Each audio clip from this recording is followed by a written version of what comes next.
Alright, we're back with the NES Satellite experiment number 1, which I am going to dub the NES Satellite Array, because that's essentially what it's going to be. I'm going to try to, or maybe it's a satellite relay, I don't know.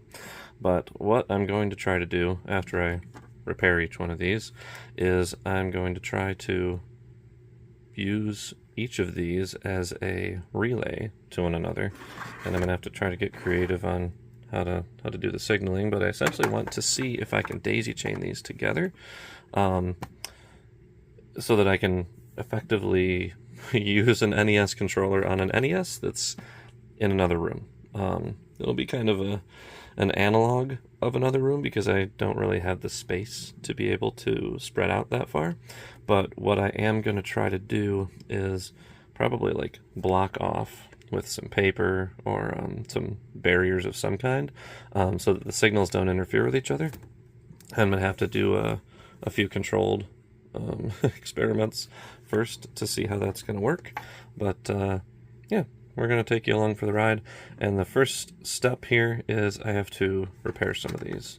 So what I'm also going to clean this up a little bit. You can see it's a little dirty. Got all these on eBay as like a untested, which usually means it's broken, but you can see inside it's actually got a pretty good looking set of battery terminals, which if you've seen my other video on the NES Satellite repair, they do not always look this good. I'm actually excited to tear this one and one of these ones down that they have really good looking terminals, so we can see what they are supposed to look like. I believe it's this one that has the rust. Yep, this one looks very similar to the other one that I had. So the springs have pretty much rusted all the way off. And I got some more corrosion or rust on the plastic too. But we're going to take it apart, and I'm probably going to order a new set of terminals for that as well. Just to make sure that everything's in good working order. I did test it to see if the aluminum foil trick would work. You can see that one's just got some battery corrosion. Should be able to clean that off with some vinegar. That side's not too bad. And then same thing over here. Put some vinegar in there. And the vinegar itself will just dissolve the battery acid. Then we can brush the excess off if we need to. But we're going to crack these all open, take a look at the battery terminals, and clean them if necessary. Repair them if necessary, and then we'll get to our experiment. One thing you're probably asking yourself is, how am I going to afford 18C batteries?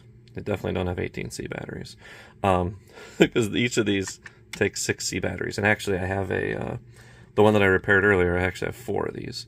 I'm going to start with the experiment with 3, but maybe we'll extend it to 4 if it goes well.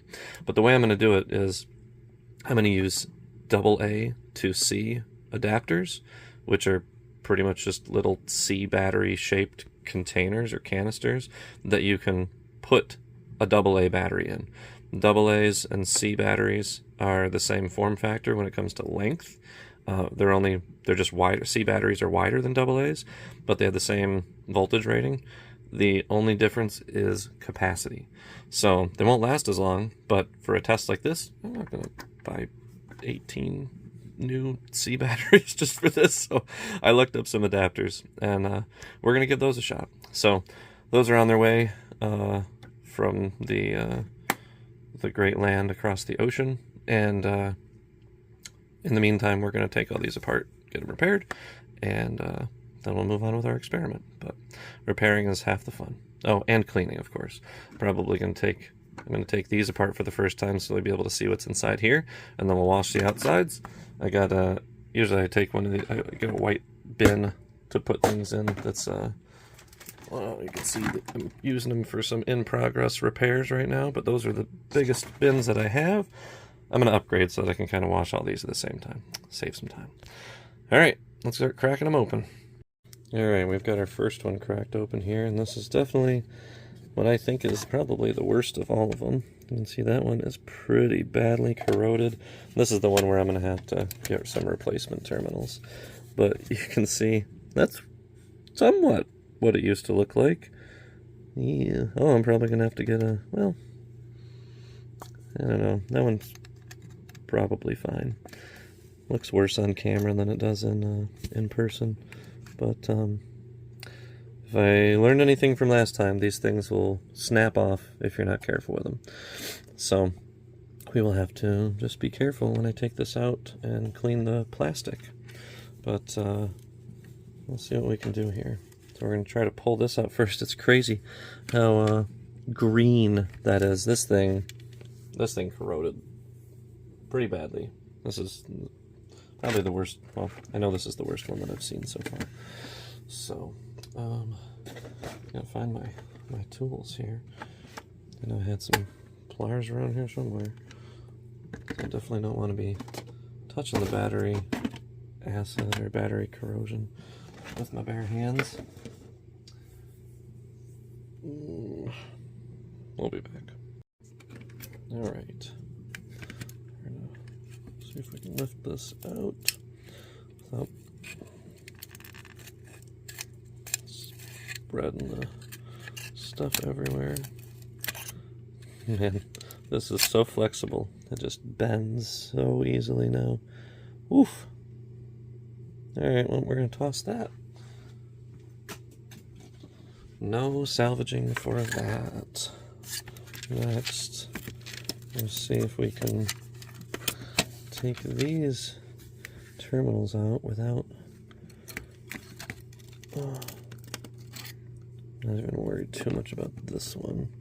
I'm just going to try to get the cable off. Not snapping the connector. Oh, it's coming out with it. Good. Okay, good. Connector on the cable looks really good. And that came out with no problem. Wow. It's crazy how good that one actually looks, but that spring, I'm just gonna replace it. With how cheap and easy it was to find these the suitable replacements on DigiKey, I think we're just gonna do that. And this one, I might grind some of this down, but that doesn't even look too bad. Maybe I'll just throw it in the vinegar. I'll take off the connector here very gently, because I know how sensitive these pins are. At least this one doesn't look... If I don't wiggle it back and forth, we should be okay, unlike last time. Let's see that there. It's in pretty good condition. So we'll throw that in the vinegar solution. Set that to the side. And next we'll take the system board out.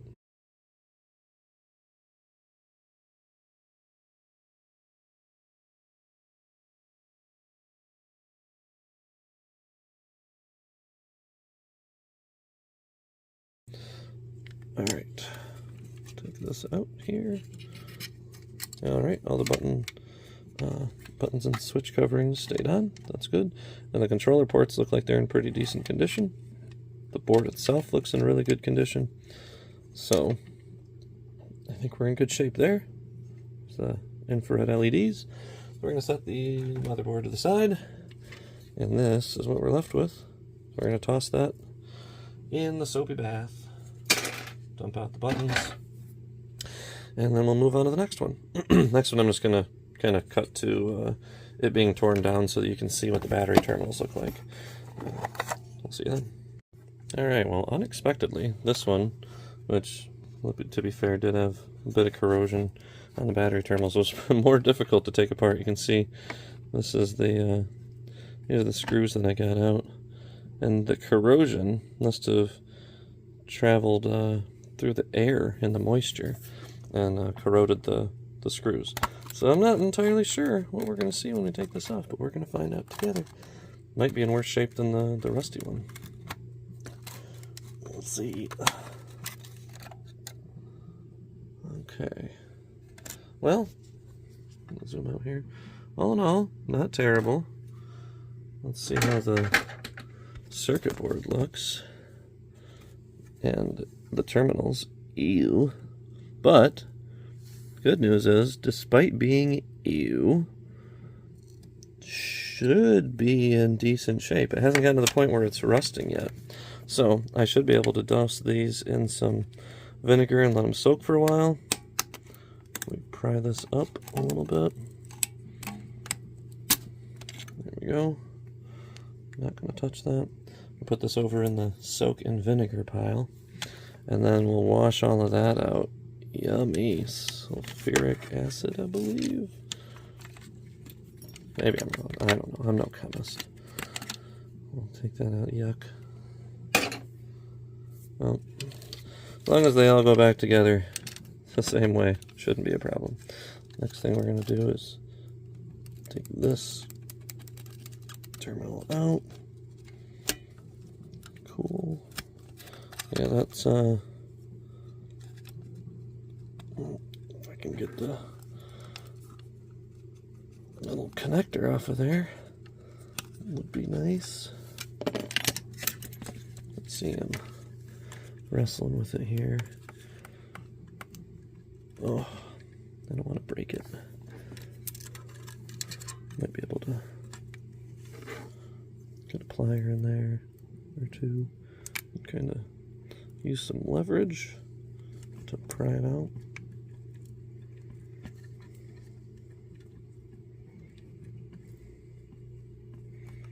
Go on.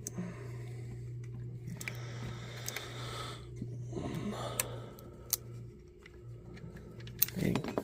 Probably got some corrosion in there of its own. As good as this one looks, I don't know if I'm going to be able to get this off easily. I'm going to try doing this without snapping off the connector. Alright, we're going to save that for a second. Let's see if we can get this one out.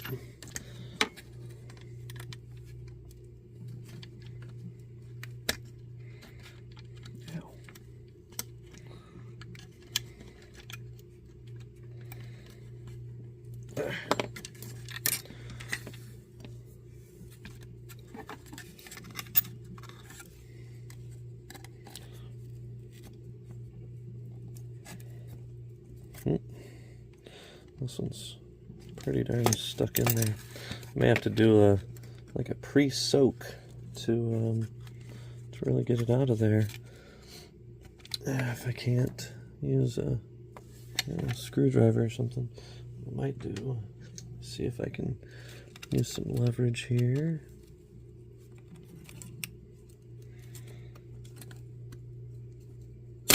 Woo! All right, well. See if I didn't break anything. Oof, that didn't look good, but oh, if you can see that in there, there's definitely some corrosion on the battery connector too. You can see the blue. Ew, that's not good. I mean, it's fixable, but that's not good. This one looks pretty clean, so I may just have to soak these terminals in some vinegar. So, well, we'll see what happens. Darn battery corrosion, people leaving C batteries from 1988 in here. I actually see a little bit of some corrosion on the system board too, which isn't great, but with some vinegar and a little bit of rubbing alcohol. See that right there? Hopefully the contacts are still good. We can test that right now though, actually. Dump this in the bin for washing. And then, let's see if we can do a contact test here. Continuity. So we got our multimeter set to tone. So this one, good.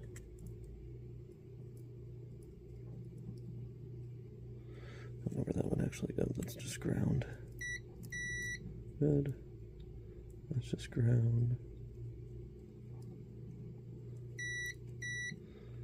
Okay. Well, that was 1, 2, 3. That was all 3 of them. Let's just test this one.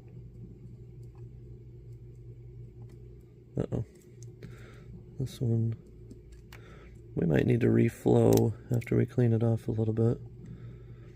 That one. Oh, there it is. Okay. Well, I'm still going to look to clean that up, at the very least with some rubbing alcohol. But everything else looks pretty decent on this. I don't see any other issues right now. And what we're going to do is just soak that whole motherboard, or not motherboard, but the connectors will soak in vinegar along with this whole pile here. We'll see if we can get that stuff cleaned up. Alright, this is the last one. This one is definitely better off than the one I just previously took apart.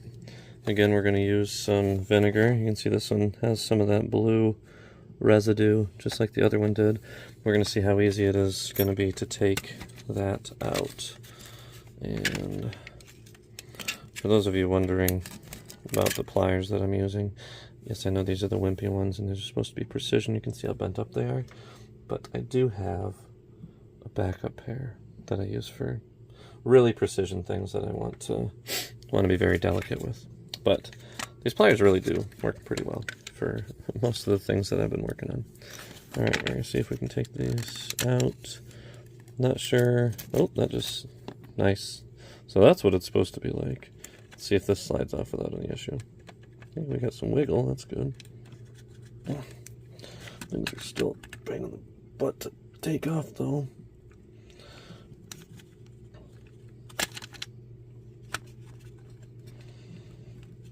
There we go.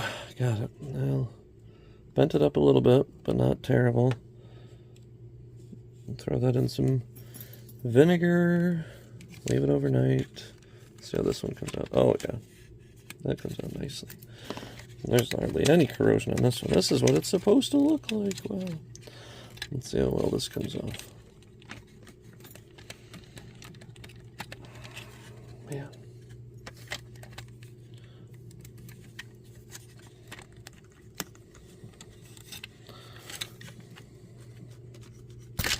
Alright.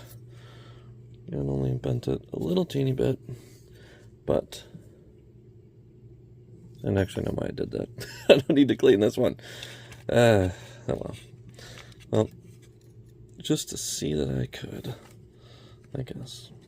There we go. I'll put that one back on.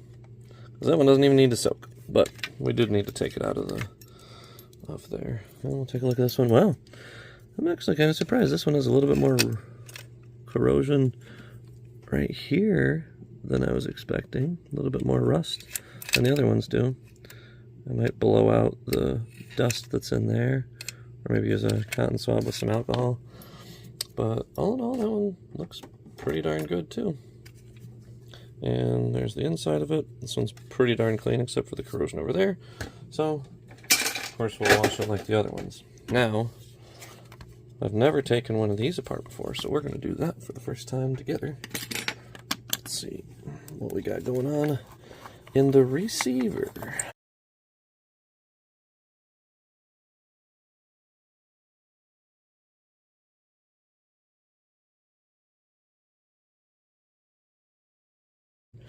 Alright, that's our receiver. That's pretty darn cool. And that's it right there. That just receives the signal. And that's it. Oh, it looks like these just kind of slide out, which is good because it makes it really easy for cleaning. And that's it. That's our little receiver. It's pretty darn cool. And this looks like this just kind of pops out freely, maybe? No glue or anything? Yep. This just slides up and out. And looks like actually this. Oh well. That's pretty nifty. It just uses tension and lock and sliding technique. And this one, I think I'm just going to wipe off. Don't need to really clean it too heavily. This one I'll dunk in the tub as well.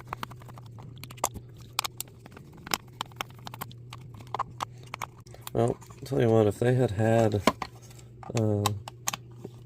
like lithium-ion batteries at the time that these were produced, well, at that point, I guess they would have just moved on to the wireless controllers, probably. But if anything, they hadn't figured out the wireless controllers and wanted to make these satellites work. I think lithium-ion batteries would have made these things pretty ingenious tech at the time. I think the batteries are what tanked them. The C batteries, I don't think have ever really been cheap. Or heck, even if they could have made it AA, that would have been a little better for them. Alright, there we go. Oh, interesting. This must be from maybe an older model. So one difference I see is the... Oh yeah, a little different circuitry, even. Interesting. Got 2 different flavors. Alright. And then the fun part, slide apart the puzzle and do it without breaking it. Oh, I can unplug it and do it that way too. Which makes this kind of fall apart. I love that. That's pretty neat. Alright, well, everything disassembled except for the one piece, which, while I'm at it, I kind of want to see what the system board variant looks like. So you know what, we'll just throw this one in the bath too. Might as well wash all of it since I got it all taken apart. This will be the last step while we wait for our C battery adapters to come. We'll get everything washed up. Oh yeah, so back to the experiment. This is going to be experiment number 1, daisy chaining. So I'm going to start out with, we're going to see if, at the very least, there's no pairing of the adapters. And the other test is going to be whether the satellite can actually support having one of the receivers plugged into it, acting as a controller pair. That remains to be seen. Well, looks like this is the same variant as the brown one, the other brown one. So we got 2 of the same variants there, and another one that's a little different. But I need to make sure that the satellite can even support having one of its own receivers plugged into it, and that there's no extra power that's going to be needed for the receiver to do its job. I'm hoping not. I'm assuming it's pretty low power to be receiving the signal. Probably more. I mean, you need 6 C batteries to be able to transmit the signal, but we'll see what happens. And once we test that out, it shouldn't really matter how many you daisy chain together as long as you have enough batteries, is my theory. Because it's not really increasing any power. I think it's just going to have a lag. The more you add, the more of a delay you're going to have between the controller pressing the button and then the signal being sent to the actual NES unit. So that's going to be experiment number 1. The other experiment that I'm going to run is seeing if I have 2 NES systems. I'm going to plug 2 receivers into one receiver into one unit, another receiver into the other unit, and I'm going to see if I can play both NES systems with one transmitter. I think it should work. There shouldn't really be any reason why I shouldn't, as long as these receivers are receiving the same signal. I don't think there should be an issue, but I think it's going to be interesting. I got to try to plug it into my computer monitor and then my TV, and it won't even matter if you have the same game. I'm going to try to do that. I think I got 2 copies of Mario, Super Mario Brothers or Duck Hunt, so I'm going to see if I can play 2 Super Marios at the same time, and then also play 2 different games and see how that works. But should be fun. First step, I'm going to get all this stuff cleaned up, and we'll come back and reassemble and see how pretty it all is and make sure it all works. We'll see you then. I just have to come back and share. This is just pure vinegar, white vinegar, and you can see the battery acid, the corrosion that was on those battery terminals has already started reacting with the vinegar, which is pretty neat. I'm about to put the motherboard in there, or the system board. Oh man, you can see the reaction there. Good old vinegar. So I'm just gonna let this ride out. Probably gonna let it sit for, I don't know, overnight, maybe 24 hours. We'll see. What's gonna happen is it'll become less reactive, whether that's because the corrosion will have dissipated, dissolved in the vinegar, and because as a result of that the vinegar becomes less potent. And if there's still a whole bunch of corrosion on any of these pieces, I'll just have to dump out the vinegar and pour a new batch in and just kind of let it sit for a little bit longer. But I just had to show, that's pretty neat how well the vinegar reacts with the corrosion that's in there. Well, looks like things have stopped reacting with the vinegar. Things have become inert now. You can see all the nasty stuff floating around in there.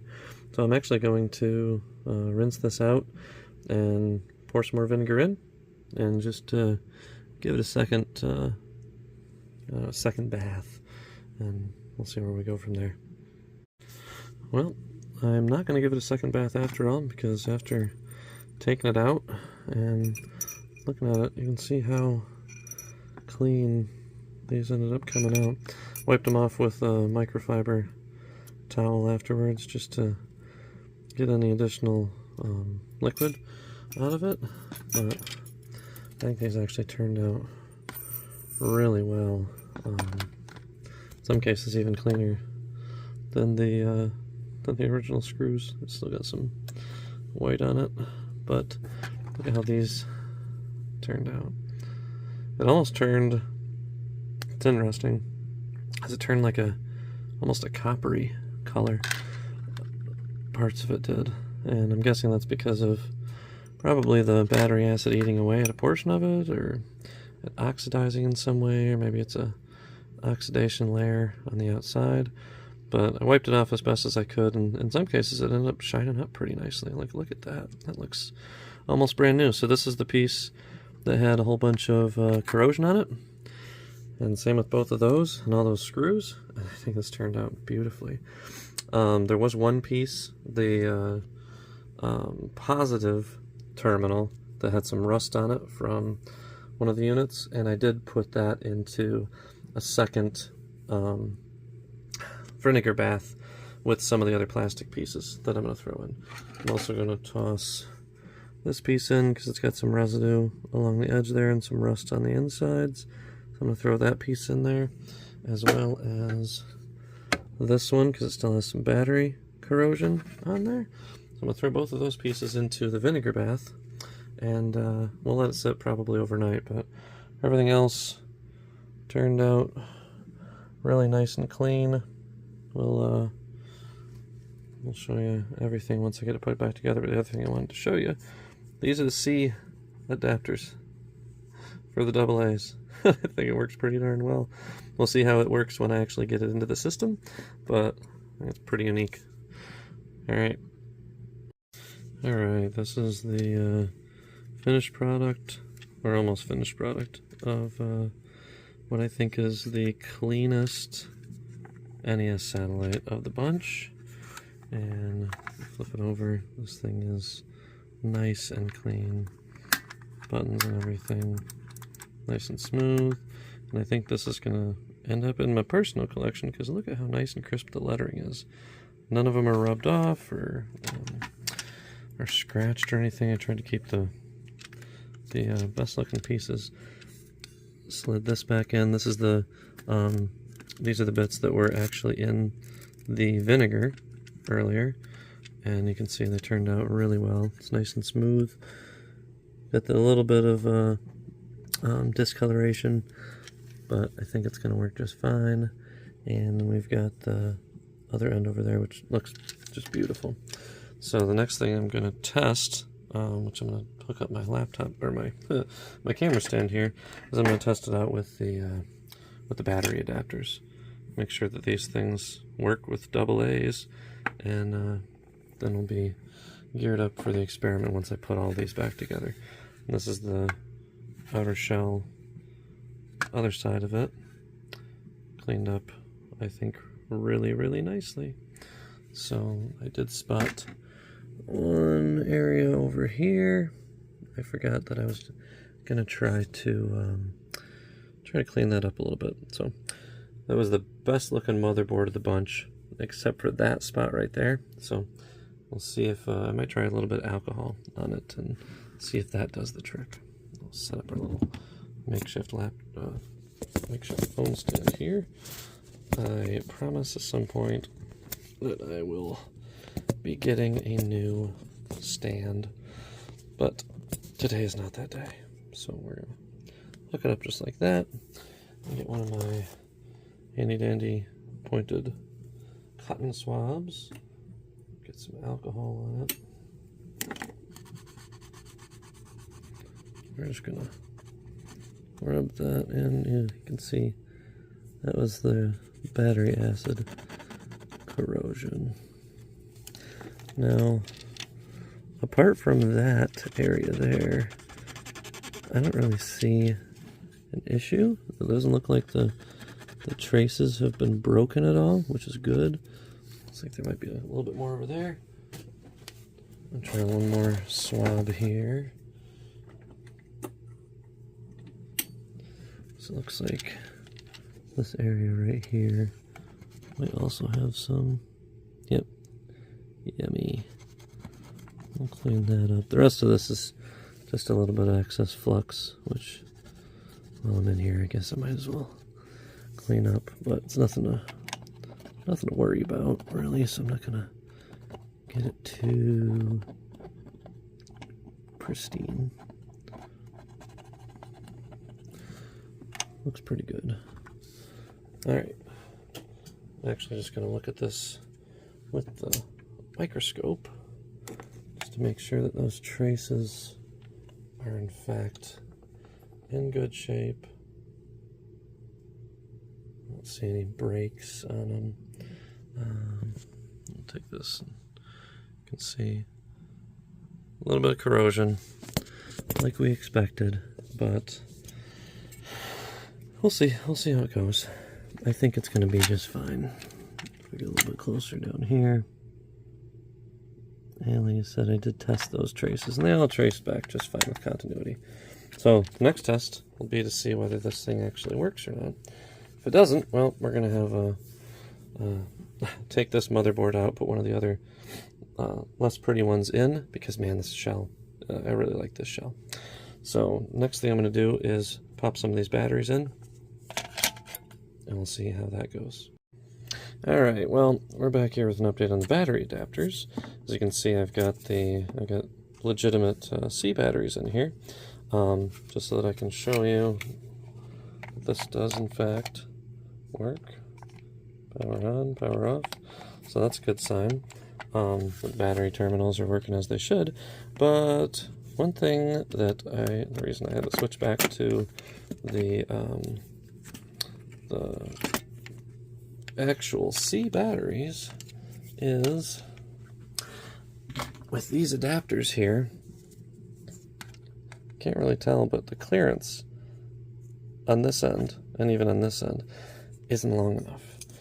So while this may be wide enough, the containers they end up cutting too much of it off.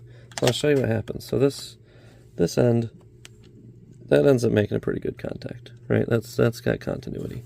But put this one in, and I'm not even going to put the middle battery in because you'll be able to see. Look, that thing, that's not even making any contact. So, and then on the other end here, I push this in. This wasn't even you can't tell in there, but it wasn't even making contact with the spring. It prevents it from making full contact. So what I am going to try, I'm going to see, this might save 2 batteries at most, or maybe 4 batteries at most. So I'm going to see if I can position these in here and see if this works. Alright, well, what I've done is I've put in a legitimate C battery in here so that it makes the connection there. The back, the negative terminals seem to connect just fine. So really, as long as there's a regular C battery in there on the positive terminal, oops, so keep that in. Let's see if this works. We got power. So, okay, they aren't, I guess, as bad. It's not as bad of a situation as I initially thought. I can still get away with 4 less C batteries in the system, which is still pretty significant considering how big the C batteries are. So that's a successful test, I think. I don't get to utilize the adapters as much as I thought I would, but you know what? it's still better than having to get a whole fleet of C batteries. So next up, I'm going to reassemble all of the transmitters. I already reassembled all the receivers here, which you can see are in decent shape. They weren't terrible before, but I did clean them all off with the dish soap treatment. So there's all 3 of them. And we're going to put together all the transmitters, and then we'll go over the first experiment, which will be to see if we can daisy chain at least one transmitter receiver pair to another one. Let's see how that works. Alright, this is the last of the NES Satellites to get reassembled. Let this one sit overnight in the vinegar and look and see. We can still see a few spots of rust, and this one has quite a bit more. This is the one where the battery terminals rusted completely to bits. But what I'm going to try, now that I've done the vinegar solution, I'm actually going to try pouring a little bit of CLR in these channels here for the batteries, and then if that works, I'm going to try seeing if I can get rid of that side too. Don't want to use too much CLR because I'm not entirely sure how it's going to work, but we'll see what happens. Alright, soaking in a little bit of CLR there, and I've got my little Q-tip here, which I noticed is already starting to allow me to scrub some of this rust off. So I don't want to say I got high hopes for it, but I know that rust is supposed to be one of the things CLR is good at removing, so we'll see how it does. I'm probably going to let it sit for a while and then check on it again. I want to make sure that it doesn't try to deteriorate the plastic. I don't think it will, but I don't want to leave it too long. Well, after about 9 hours soaking in CLR and using my Q-tip to scrape most of it off, the rest of it I actually ended up using some little plastic picks to scrape off what else I could, and then ultimately ended up using one of my dental tools to get some of the really bad marks off of there. But I think it turned out pretty darn well. The only thing is, I still had to order the terminals for this end here, just like I did with the unit that I showed in my first video. I'm going to replace that, and I've also got the new negative terminal here, and so that's on order. Should be here in a few days, and once it's here, we will do our experiment and see what we can find out. I will give you a sneak peek. I did a proof of concept the other night, and I determined that at least one hop from one terminal to the next is possible. And one thing I discovered is that these things don't have to be in as much of a line of sight as I thought they had to be. So that's going to be the hardest part, is making it a good test and trying to block the signal, but allowing myself to still use the units and turn it on and off to play around with it. So designing the experiment is going to be the hardest part, but should be fun. Looking forward to it. I had to show off the results of this terminal after sitting in vinegar first for I think it was 12 hours or so, and then I ended up throwing it in its own little bath of CLR, and apart from the the areas where the rust actually ate into the metal, as you can see there, that's all that's left of the rust, and the rest is pretty darn clean. So I'm going to stick this one back in the satellite here, and next steps will be, once we get our new terminals for the negative end here and end over here, then we'll get to testing. Alright, we've got our parts to complete this NES Satellite here. Just got them in, and this first time taking off the lid since I used the CLR on it, but man, does that look nice. So we've got our new battery terminal here, and this is going to be going in right here. What we're going to do is bend it over and just kind of push it down like that, and that's as much contact as it needs to make. Not entirely too pretty, but you know what, it works really well. And for lack of finding actual legitimate parts, which I'm not entirely sure you can find anymore, I think that's going to work just fine. And the other piece that we have is this terminal here, which is going to fit right over here.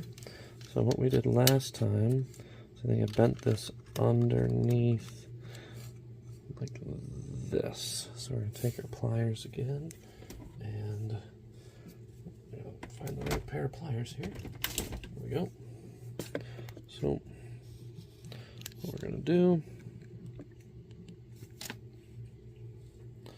take this like so, bend it 90 degrees, and bend it 90 degrees or so.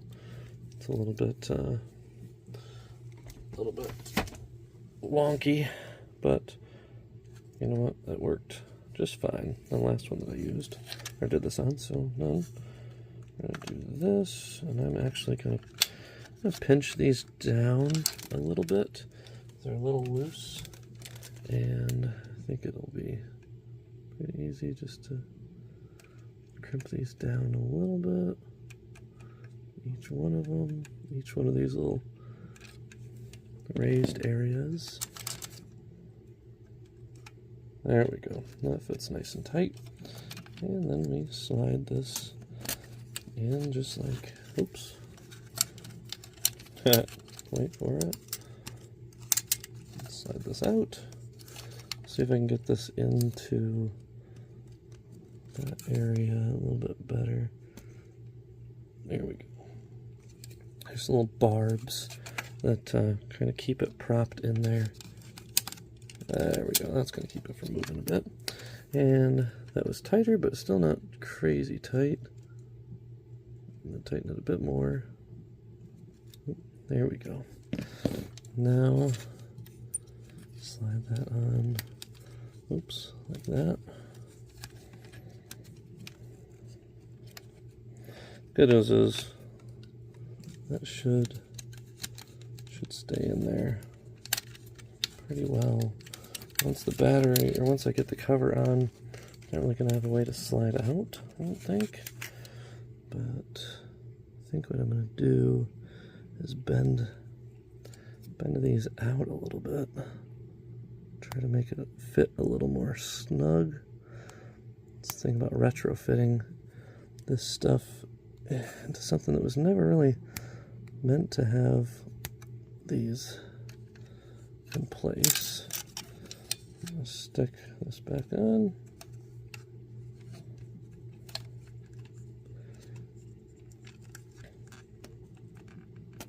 There we go. That's much better. Okay. Get the wire pushed down into that, nice and seated. Okay, looking good.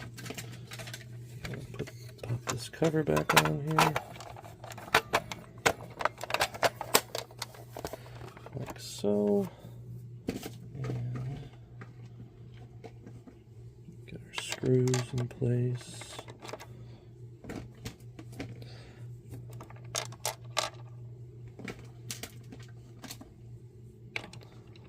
Alright. Come back once I got all these screwed in. Alright, moment of truth. Got these loaded in. My handy dandy little battery adapters. And we'll see if this powers on. So this is not yet powered on for me. Let's see how it goes. Oh, we got power. Alright. Buttons are nice and crisp. Lettering's in really good shape actually. So I think this one is salvaged. Put the receiver right there. And next step's going to be the test. See how that goes. Can't wait to set it up. Alright, we've got our experiment set up here. I've got the NES with the transmitter plugged in. We've got Robocop running. Got a little IP camera app running to record it so that I can see if my button commands are actually being sent. And then over here, got the workbench that normally used to seeing. And then over here, again, pardon the mess, we've got our first relay switch. It's really hard to find a spot to get this set up correctly. Then up here, we've got our next relay with a transmitter plugged into the top. You can actually see the infrared lights blinking there. And that actually blinks as well. And then up here, we have our final relay, along with tablet set up so that I can watch the live stream. So what I'm going to do here is I'm going to press my button and we'll see if all works. Oh. Let's see if we can refresh this. Ah, hey, look at that.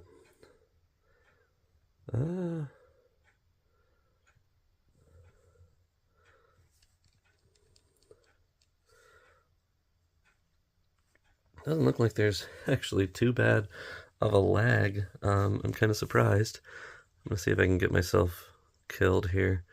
Well, we'll just keep walking through. It'll happen eventually. But I'm controlling it from my controller here.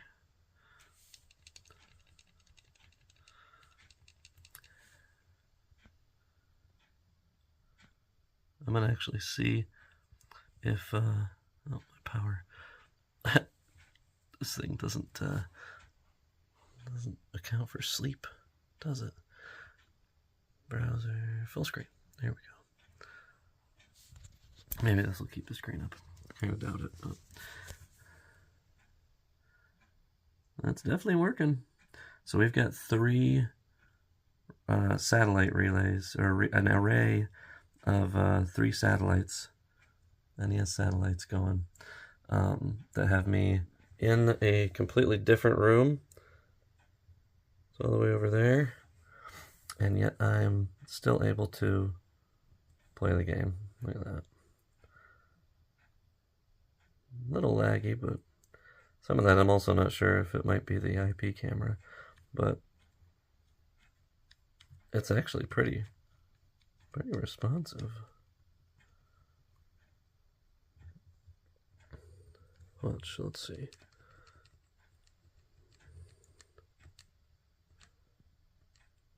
Yeah, I wouldn't really be able to tell the difference. Be something that you could easily get used to, I think, if you really had to. So hey, we've just established NES remote play. Now, theoretically, if you had enough batteries, which can do AA with the adapter, if you had enough batteries and enough NES satellites, you could theoretically chain these. I don't really know if there is a theoretical limit on how far you could chain these, as long as you got line of sight. They're a little bit more sensitive than I thought they would be, which is kind of cool, but you'd still need to be pretty darn close for it to be functional enough to use. But I'd say that's a success.